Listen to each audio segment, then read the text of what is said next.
Mheshimiwa Rais, onesho linalofuata ni la kikundi cha Commandos, ambapo kwa maelezo kuna askari mmoja alishikiliwa mateka alipokuwa katika jukumu.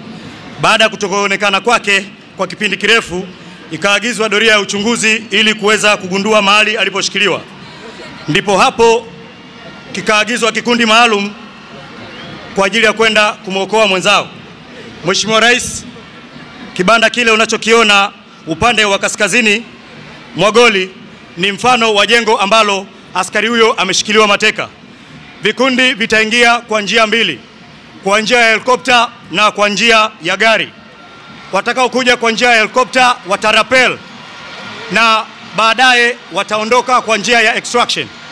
Watakao kuja kwa miguu watakuja kwa gari na kisha wataondoka kwa gari.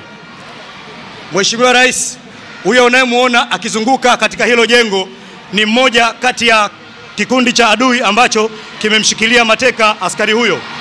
Ndege hizo helikopta mbili unazoziona Mheshimiwa Rais ndizo ambazo zimekuja kufanya rescue kwa ajili ya kumwokoa mwenzao aliyeshikiliwa mateka.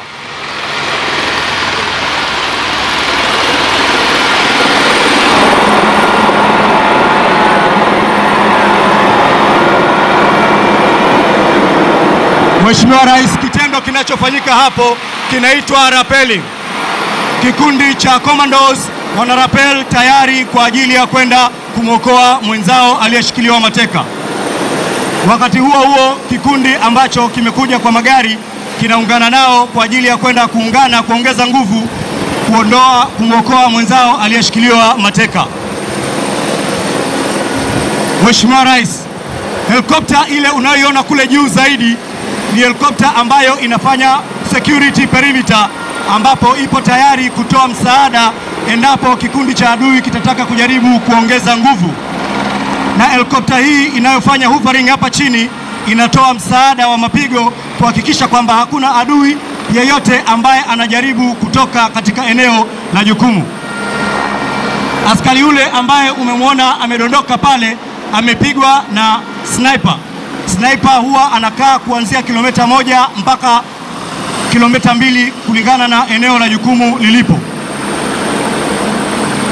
Ushikaji wa silaha waliotumia leo, na hii ni kutokana na kwamba eneo hili lina msongamano wa watu wengi sana.